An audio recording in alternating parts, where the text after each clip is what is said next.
Hey there, everybody. Welcome to Away Games, a Chicago Cubs, and today mostly just other baseball podcast hosted by two comedians who live in New York and love the Cubs. I'm one of them. I'm Adam Amwala. I'm here with ya boy, Kevin McCaffrey, aka Kevin McCaff in the streets. Oh yeah, McCaffrey in the this streets. I don't know. is the streets need to cut off a couple letters. They're busy. It's true. They're trying to hustle around a little bit. Yeah, man, I'm here. I'm hoping to contribute more to this than Dusty Baker did to his own team after the fourth inning last night.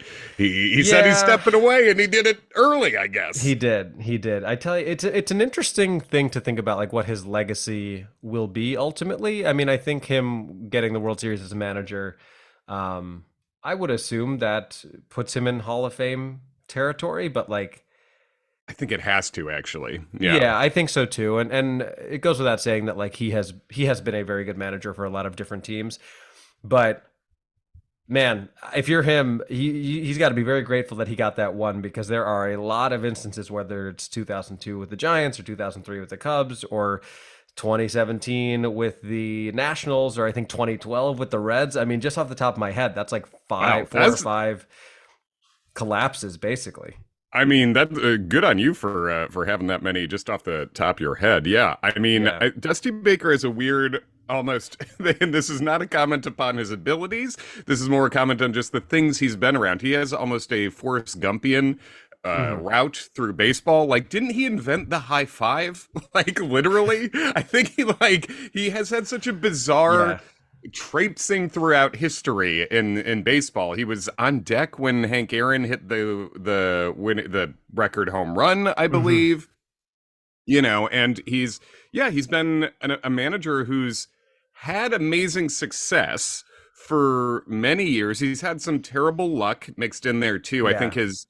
those 1993 Giants that like won 103 games and didn't make the Mhm. playoffs, I think because just the how few playoff teams there were at the time. But you look at it and it's like he's won over 2100 games. His winning percentage of 540. He's just accumulated so much. Yeah. It's sort of like baseball players get into the Hall of Fame because they just stick around till they get Mhm. 3,000 hits or whatever. And I'm not. I don't know. I feel like as a Cubs fan, I don't know where you are, but I feel like I'm less down on Dusty Baker than a lot of Cubs fans are. But Yeah. also, he wouldn't be one of the first managers I'd pick to manage my team either. Right. So in Dusty you trusty, but only to a certain point. Yeah, exactly. I I did. think that's fair. Well, Hmm. but I think his when you look at his career as a whole, and this is now just Away Games, a Dusty Baker podcast. Yes, you've been Um, waiting for it. Oh, geez, yeah. wait, our downloads just spiked really hard through the roof. Um, it speaks to the fact that like he's very well liked by players. He's always Hmm. been, I think, considered like a player's manager. And I think that contributes to his regular season success. I also think that, and you tweeted this about Bruce Bochy, like in so much as managing does matter, like there are managers who have succeeded in the postseason and managers who have not. Bochy is one of the ones who have succeeded. Dusty Baker is not. And I think like he's coached a lot of really, really good regular season teams that didn't get it done in the playoffs. And in the Hmm. playoffs is when I think to some degree managers' decisions are exposed. We even saw it with Joe Madden in what could have cost the Cubs the World Series in terms of how he played certain things. And looking back in the past 20 years, I want to say so 2002 with the Angels and the Giants, I think what were they up 5-0 in game 6 that would have won Believe. it. It was something like that. Obviously we all know what happened in 2003, but Cubs are up 3-1, they end up losing. And then after that, you've got a series where the Reds, I think, won 100 games. They're up 2-0 on the Giants. The Giants come back and win 3 straight and knock them out of the playoffs. I want to say Dusty Baker was managing when they collapsed in the ninth inning when Drew Storen had that meltdown and the Cardinals ended up winning. He was also the manager of the Nationals in that crazy Game 5 that I was at in 2017, where the Nationals are up 4-1, and People then are calling it the last good baseball game. On they Chicago are in Cubs Cubs podcasts. land. They certainly Yeah. are, and John Lester is still hungover from it. Hmm. But yeah, I mean, in that game, the Nationals are up 4-1, and then there's all this weirdness. There's also like, if you want to call Dusty Baker out, why the hell is Jason Worth in left field in that game? Completely Hmm. misplaying a ball that ends up being the difference in that game. The Cubs won 9-8 that day.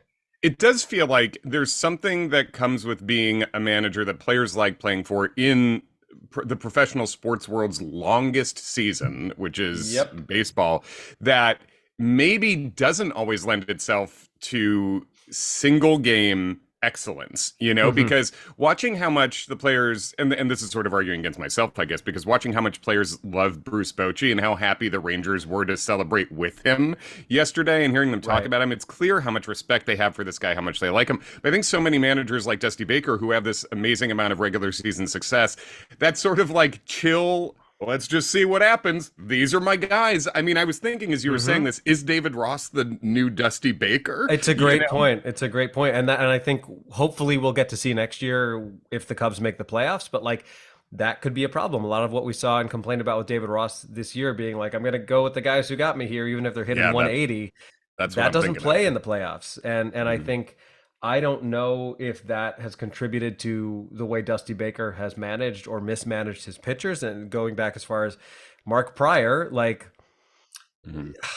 when I look at that, when I look at 20 or 2003, besides Alex S. Gonzalez, the thing that I look about the most, it was a little Joe Madden-esque in terms of like having Chapman pitch in Game 6 when he didn't need to be out there. I want to say Mark Pryor pitched like 120 pitches or 110 pitches in a game that was a huge blowout for the Cubs in Game 2. Am I imagining that? No, I'm fairly certain it was over 120. Yeah, and Yeah, also, in the regular season, there were a lot of games like that towards the end too, with Pryor and yeah, Wood, and and Dusty's not the only guy who was writing pitchers like that back then. It's sure. sort of, but it certainly didn't help us. And I mean, to me, the decision yesterday, and I guess this can take us into where we're at now in terms of Hmm. the now over ALCS and the NLCS, but Adolis Garcia, who has been really fun to watch, for one thing, because he turned into cash considerations for the Cardinals, which is Yeah, pretty yeah. nice. A lot of people blowing up that on Hmm. Twitter, on Threads, which I'm over on Threads Oh, more now. I think transition's starting to happen. Um, but Adolis Garcia, who we know he hit a homer, he pimped the shit out of it, and then he was immediately drilled, but with a near 100-mile-an-hour fastball by Abreu, hmm. who was then thrown out of the game. Adolis was thrown out too. For some reason, as our friend Ken Schultz pointed out, a lot of the announcers were doing basically full-time PR for the Astros, being like, "Oh, it's ridiculous to think he hit him on purpose." Because I talked to an Astro. Yeah, they don't lie. What a what a good piece of evidence you have there, buddy. But after all this, Garcia comes back. He struck out 4 times and then hit a grand slam, Hmm. game 6, and then in game 7, he in that second, there was an at bat where there was runners on second and third, 1 out, first base is open, and Dusty pitched to Garcia, and I just was watching that like, did he just retire? Did he? Because I think it was Garver on deck, but why? Even if you feel, I don't know how you would feel better about facing Garcia than Garver in that situation. Garver's a fine hitter, but just simply setting up the double play when you got runners on second and third and 1 out. I don't understand it. Garver's a catcher. He also doesn't run that Right. well. And then Garcia knocks in 2 runs and the whole game changes. So, Yeah, two yeah. of the 7 total that he drove in, which I believe has never happened in the LCS before. Mhm. I tell you what, I'm all for Adolis Garcia becoming the villain in that series, and especially the fact that the road team won every game. Like it just makes it that much more fun that he got to do the like, Yeah. hand to the ear. Can you hear me now, sort of thing. Yes. Um, but yeah, I mean, he's kind of become this year's Randy Arozarena in terms of a guy that like people might not have been that familiar with, but now everyone's like, this is maybe the most fun person in the world. Like, it's what I imagine Ellie De La Cruz will be like if the Reds make the playoffs. It's what I would hope that maybe someone like a Christopher Morel could have that sort of vibe as he gets known on a national stage. But we're recording this now on Tuesday morning, October 24th. So what that means is that the Rangers won last night. They have now advanced to the World Series, and they are going to host either the Phillies or the Diamondbacks. We're recording this because I've got a crazy next couple of days, so we wanted to get out in front of it. But I guess what we'll do is kind of a recap of the LCSs. Obviously, we don't know how the NLCS is going to end, but then we can do, I would say, kind of a preview of like if the D-backs get there, how do we think it's going to go? If the Phillies get there, how do we think it's going to go? Any first impressions in terms of like how both LCSs have played out? Obviously, the Rangers Astros one was kind of weird with that 2019 World Series, like the road team wins every game sort of thing. Mm-hmm. Phillies was a little more traditional in terms of like home team wins two, road team wins two. Phillies got a big one on the road, and then surprisingly, the Astros or the Diamondbacks, excuse me. I did not think they would win last night. So for that to have gotten to a game series is game seven is pretty impressive. I think I made 4 bets last night, and the one I lost was I also thought the Phillies were going to close it up in 6. I did bet on the Rangers there Nice. as well, which is a rare thing where my money goes where towards what I want to happen. Also, you Yeah. know, usually if my emotions are involved in any way, I either have to bet the hedge, Mm. or I just stay away from it. But yeah, I think the Rangers Astros series, I was very happy to see the Rangers win for a number of reasons. One, Astros, enough said, kind of the biggest babies on earth, watching their fan base and the Atlanta Braves fan bases get bounced before the World Series is just tremendous stuff for me this year. They are so toxic, as I said over at Away Games Pod, but I was like, this is the first time I've ever been like, you know what? I'm with George W. Bush on this one. The only thing that's ever made me feel that way was having to root alongside that piece of shit for the Rangers against the Astros.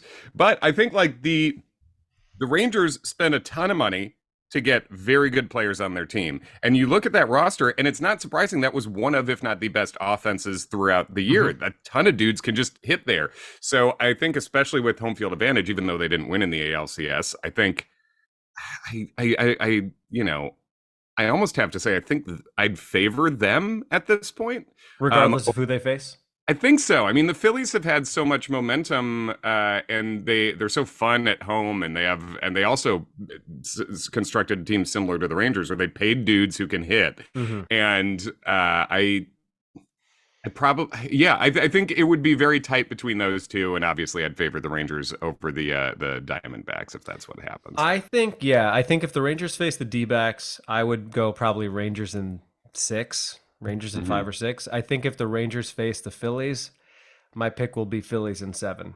And Hmm. I'm already sorry for the Rangers to have to deal with that if it happens, because I don't know about you, like even when the Rangers were up, I guess it was like 4-1 yesterday. I guarantee you, we have a lot in common with Rangers fans. Like, I can assure you that Rangers fans were not feeling comfortable at that time. Hmm. It's also a reinforcement that, like, yeah, sure, in retrospect, Game 7 of the World Series in 2016 was fun, I guess. Maybe. Was I it think fun? that's a good tone way to put it. But, Yeah. like, I think it also would have been completely fine with me if the Cubs just went up by 9 runs in that game. Oh, you and I have, I think, agreed on that. Anyway, other people I've seen have said, you know, it couldn't be any other way. This is the perfect way to do it. And I look, I'm not picking nits, I'll take it, but I disagree. I think possibly the most pure fun day I had was game 6 against the Dodgers. When they Right. clinched that, we just passed the anniversary of that. Yeah, I would have been totally fine that way. But as you're saying, that the Rangers fans were one strike away from their first World Series a couple times against a bad Cardinals team or a worse Hmm. Cardinals team. Yeah, no way they were feeling comfortable at 4-1. And to that end, you have to give a ton of credit to Bochy and to the Rangers players for not letting that narrative prevail where like they lose games 3 and 4 at home, so now it's tied. They're about to win game 5 and then Altuve hits a huge home run, and I guarantee you every fan of the Rangers is like, of course, like Rangers Hmm. going to Ranger, this is what they do, like they're blowing it again.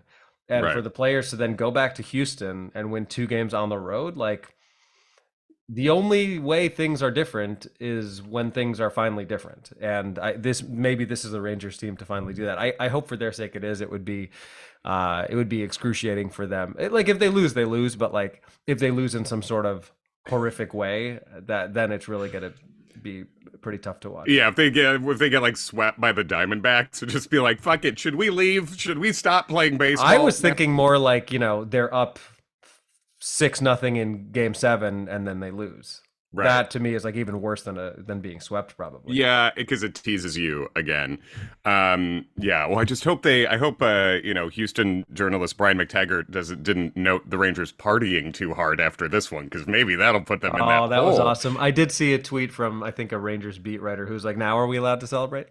Yeah, it's pretty good stuff. A lot of good opportunity for trash talk here. That could be a real fun rivalry for years to come here because you figure the Astros are still going to continue to be good. We'll see who they hire as their new manager if Dusty ends up leaving.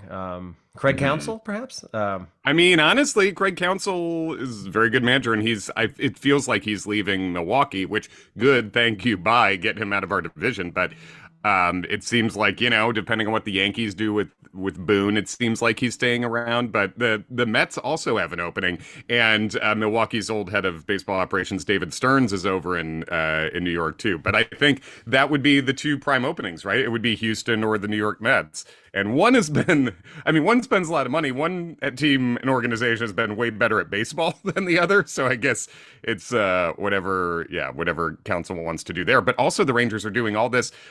Remember they signed Jacob deGrom too? Yeah, I do remember Yeah, that. and he's not involved. So yeah, it's that probably will be a good rivalry for years to come because the core of that Rangers team is very good, signed up for locked up for a while, not super old. I mean, Seager and Semien are still, in their primes, and then they've got some very good young players. Josh Jung or Young, however it's pronounced, over there at third base is very promising rookie too. So Yeah, they'll be good Heim. for a while. What's that? Heim? Yeah. Yep. I mean, I'm sure if you told Mets fans in March that Justin Verlander and Max Scherzer would be in the LCS, they would have been like, "Oh, that's great news," and you would have been like, "Hold on, there's more I have to tell you." Yeah, it turns out Jacob deGrom hates New York, and Yeah. he's leaving soon. Good. Oh, I I'm just said sure. Scherzer and Verlander. I didn't even Oh, include Scherzer DeGrom in Verlander. I'm that sorry. category, I but heard. that works too. Yes, I heard deGrom. I'm sure deGrom will pitch like 11 more super dominant innings before he retires. So good for him. He can do that in the freedom of Texas. Yeah, that's But that's one where I am perfectly fine with the Cubs not being in on that. Like the guy's the best pitcher in the world when he pitches, but if he only pitches 3 games every year, it's probably not yeah, working. I mean, it's a version of, and not to besmirch him, he's maybe my favorite Cubs pitcher of all time, but it's a version of like Kerry Wood stuff, Yeah. where it's like, yeah, you can, at his best, no one's better. It's just how often can you get to that? But yeah, I guess we've got this going into game 7, 2 game 7s in the LCSs after a lot of boring shit. This playoff run Right. is And pretty after it looked nice. like we wouldn't because both series started up with 2-0 leads. Yeah. And we've got, and do you have the matchup handy? I haven't even pulled it I up do yet have the for matchup handy. It's going to be our boy Fott. Fott. God dang. Do you remember when we were talking about Fott 6 weeks ago, 4 weeks, Yeah. whatever it was, 4 weeks ago, when the Cubs, who, by the way, regular season record, very close to the Diamondbacks, who are now Mm-hmm. maybe going to the World Series. Yeah, well, unfortunately, the Cubs really fought the bed They fought in the in those bed couple real fought and much. series. But yeah, we got fought against big couple days for Rangers. We got Ranger Suarez going. Oh, Ranger versus Ranger trying to happen Yeah. in there. And yeah, Suarez, I think it was in the Braves series. I want to say maybe it was Braves game 1. They Hmm. went, and this is game 7, so you would think the philosophy would be this anyway, in terms of it's all here, basically everyone's available, but they were very aggressive, pulling Suarez early, I think maybe 2 times through the order and Hmm. getting on that bullpen.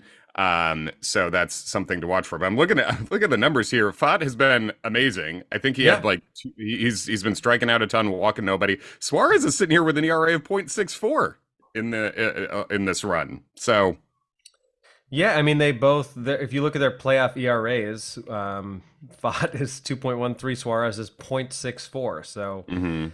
should be a pretty good one. I would love to see. I don't know if you have a rooting interest. I would rather see the Phillies get in because I think that would just Me be too. more interesting World Series. And also, like the Phillies have a lot of guys that I really enjoy.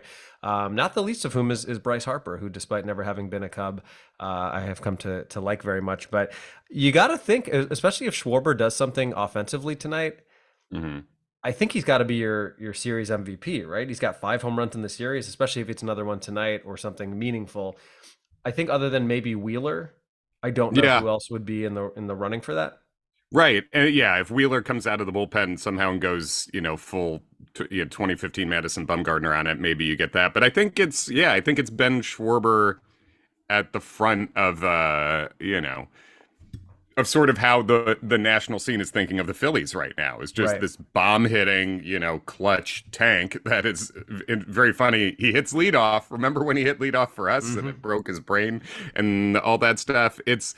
I think Schwarber probably would be your NLCS champ or excuse me MVP if they do win. And on the Arizona side, I mean, it's hard to even who. I mean, would it be Fott? Honestly, I mean, Yeah, I maybe. don't even know who the driving force has been for Arizona.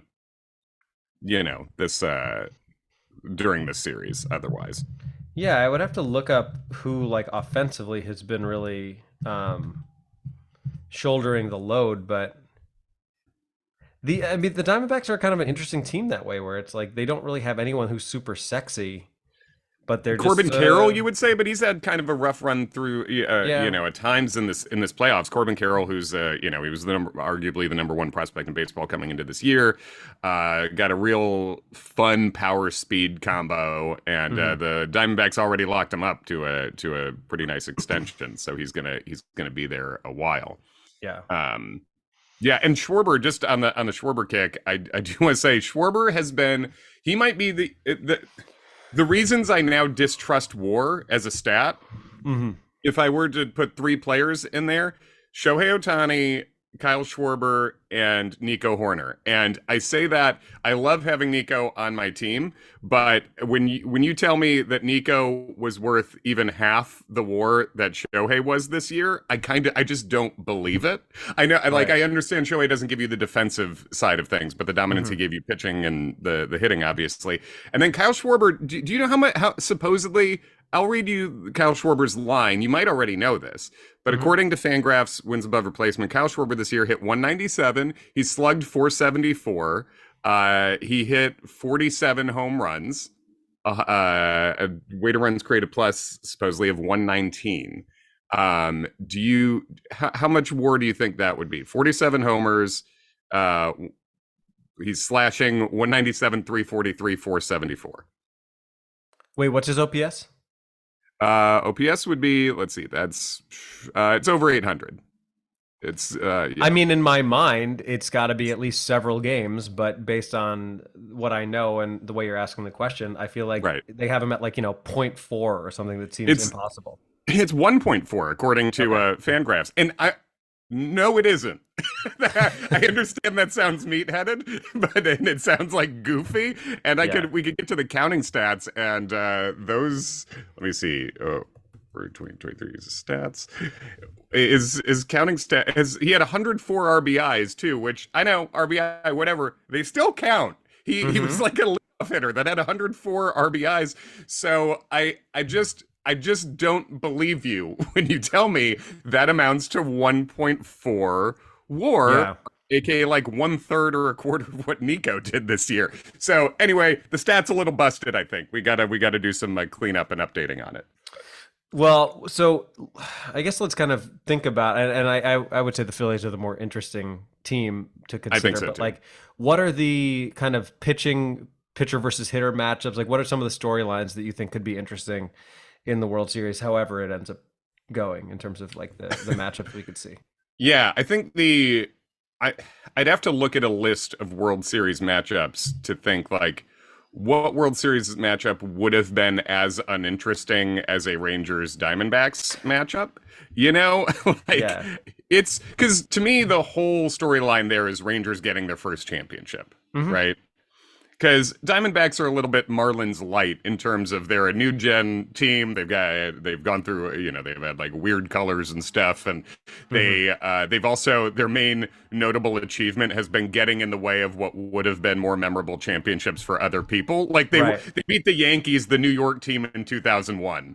Yeah. Come on, that. So they've mainly just gotten in the way of better stories. So Yeah, and that's a really funny point in terms of the way their uniforms like look, where it's like you don't have to try to look like an expansion team that much. It's like the same way that like Yeah. all hybrid cars kind of have the same look, and it's like we know that you're a hybrid. You can just look like a normal car and still do what a hybrid does.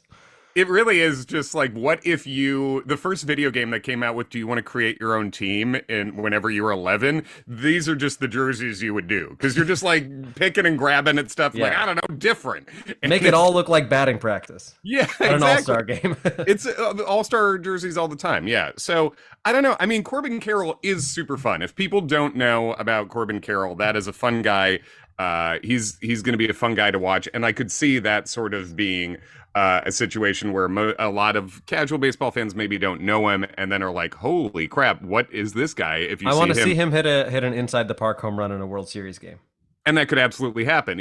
Corbin Carroll hit 25 homers this year. He scored 116 runs. That's a lot.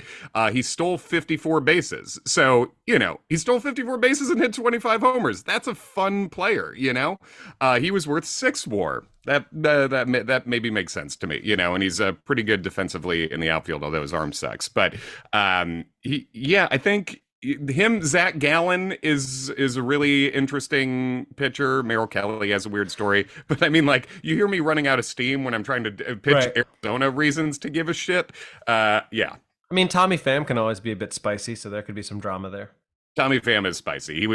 He did not start game 5, I think, and was really pissed about it. And Troy Lovello said like that was a tough conversation. Then he immediately hit a homer in the next game. So Tommy Well, Pham you try spicy. telling somebody who punched someone over fantasy football that you're not starting them. Yeah, and who got stabbed and tried to not miss any time in San Diego. Tommy Pham, he's What is he, a hockey he's player? upper body injury. Yeah, bro, you got a knife in you right now. I think so. Yeah, do not play fantasy football at that guy. But I think that's one storyline, and then I think like Philly, Texas is such a more fun storyline, right? Because Yeah. a lot of those players do not like. A lot of the players in Philadelphia right now on this team do not have a title, even though Philly has. It's not so long since the Phillies Mhm. won a championship. But Bryce Harper, remember, he left Washington and they immediately won. Right. So even though Texas has never won, Philly has. I think like Bryce Harper getting his title is a little bit. It's not exactly as big because it's not as big for the city. But like, remember when LeBron won like Right. his first title. So. Yeah, and that's I've heard that talked about in other podcasts and stuff. Like Harper really is the only comparable athlete I can think of is LeBron in terms of like someone who had that much hype from the time they were essentially a child and Mhm. who has lived up to it. Right. Yeah, who's been he's to the point where as a baseball player he's almost underrated just because Mhm. the slider for baseball famous, he's sort of more famous than you think. Yeah. And he's not the best baseball player because Shohei Ohtani exists and Mike Trout was Mike Mhm. Trout, but he's an elite, he's going to be a Hall of Famer, he has upside Yeah. like very few players in the world, and that team getting to go off in a World Series would be really fun. And fucking opening day every day, Nick Castellanos. There's just so many old Yeah. Cubs that I'd be rooting for there too. Yeah, and it's like I feel like I'm feeling my own age by seeing how old Nick Castellanos' child is because I remember Yeah. like when he was on the Cubs, Castellanos would sometimes show little like drawings from his little toddler kid who's now I think a 10-year-old. Hmm. But yeah, Bryce Harper. I kind of enjoy the amount of like just blatant pandering that Bryce Harper does to the city of Philadelphia, where he'll just like show up in an Allen Iverson jersey or like he's basically. Yeah. It would not surprise me if he shows up to the World Series game like dressed as Gritty. Like he's like one step away from just Oh completely yeah. committing to it.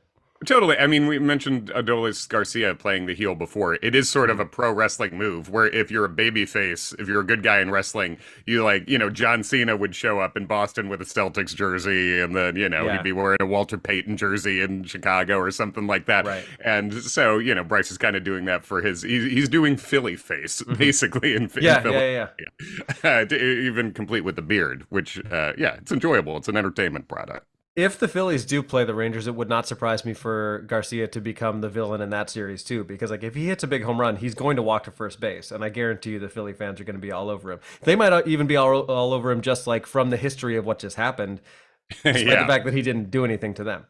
Yeah, and that if he was there, he'd be like their number one hero. So yeah, I mean, Right. I think. Sorry, Diamondbacks fans. By the way, if you are I've seen the download numbers. If you're a Diamondbacks fan that listens to this, please personally message me, and I would love to see if you exist. That would be incredible. Do you? That. It's actually kind of a funny metric because like I know a ton of Phillies fans. The only really big Rangers fan I can think of that I know is Jason Salmon, the comedian. I don't Yeah. know if you know Jason. Oh yeah, Um, but I I don't know think any it's Diamondbacks fans. you said Rangers fan, and my brain thought Jason Salmon, our friend, the comedian. So if we both think of Yeah, exactly the same Rangers fan, I guess it's a thing where we also, where we live is of course. Yeah, you see a slice of a certain kind of region, I guess. I've never met Uh, a Diamondbacks fan in real life. no, and I haven't. So last week I was on the Amazon show that you went Yeah, yeah. on Amazon Prime Game Breakers, and one of the questions they did with that was they asked, are Diamondbacks fans the worst fans in baseball? Like Smash or Pass was a game we were Hmm. doing basically. Because some reporter went to Philadelphia and tried to find a Diamondbacks fan and they couldn't. And I Yeah, sort of, I was like, that's like going to, a gun slash fireworks store in Indiana right. being like, any Biden voters out here? Like, this Yeah, is, yeah, yeah, you're yeah, yeah. stacking the deck here. Yes, of course, there's Yeah, not Diamondbacks fans in yeah. Philadelphia, There's right? there's a reason that Marlins man didn't go to Philadelphia. Yeah, yeah. Oh man, show some nuts and go, He should have go gone in a there. Diamondbacks jersey. Yeah, exactly. Um, but I think as a neutral and as a Cubs fan, someone with from a really passionate fan base, I want to see teams where everyone is into it, where it means something. Yeah, So I mean, there's certainly fans there. They seem to usually be of the other selling these teams. games out. Yeah, yeah, that's true. Well, and did you hear the thing about how Phillies fans, even from like other countries, were intentionally buying chunks of tickets just to make sure that Diamondbacks fans weren't there? Because the Diamondback tickets were really cheap. Yeah, it is. Were they I even mean, for the NLCS? yeah, yeah. They were Ugh, like, I think they were offering a embarrassing. 3 ticket package for $100, I think, It's which I'm like, insane. yeah, and it's so great. Go check it out, guys. Like that is cool that they made it affordable like that. But it also, I do have to begrudgingly respect the Philadelphia fans being like, "Fuck you! I'll throw $50 at one empty seat." Like Yeah, that's funny. It's heel stuff. And if the Diamondbacks were as petty as the Brewers, they would change it to a zip code based buying system. yeah. But good on them. They didn't. Before we get out of here, there was a bit of not even Cubs news, but like an implication that there might be future Cubs news involving Kyle Hendricks. Do you have any? I feel like I know what your thoughts are on that. Yeah, I am happy about it. Two-pronged happy. One, Kyle Hendricks was, depending on how you want to weigh it, the second or third best starting pitcher for the Cubs this year, and the Cubs need more of that. Hmm. So that's good. What they're talking about is working on extension to keep him beyond this year, which also probably means you're lowering his salary number against what's functionally the salary cap. So I love that. That's great. But primarily, I'm happy because I want Kyle Hendricks to be a Cub. I just fucking do. I Hmm. want to have any sort of emotional connection I can to this team, and I don't want to see him leave. So seeing that the Cubs are working on an extension with him, I think it does make baseball sense, and because I've seen some, smart Twitter people, but being like, this staff doesn't have enough missing bats and velocity in the rotation. It's fucking good. We don't have enough good pitchers like this. And mainly, I just want him here. Yep, How do you I feel? I concur. Anything. Uh, Kyle Hendricks is. We've already had to see this happen with too many other beloved Cubs. I would have loved to have never seen Anthony Rizzo in another jersey again. Mhm. I very much don't want to see Kyle Hendricks ever pitch in a jersey besides a Cubs jersey. Yeah, yeah, same. So that's maybe something to look out for as soon as the once the World Series is over. But knock on wood, that is some promising reporting, I think. Yeah, yeah. I am at this moment. I am optimistic about what the Cubs offseason will be. We're gonna do another couple, I guess, World Series episodes as all that is happening, and then we're gonna do a Cubs kind of season in review slash what are we hoping they do in the offseason episode. But that's upcoming. But other than that, I am good to go. You got anything else? Nope, that's it. At Away Games Pod if you want to see what we're tweeting during any of these things. And yeah, and that's it. Enjoy the World Series, everybody.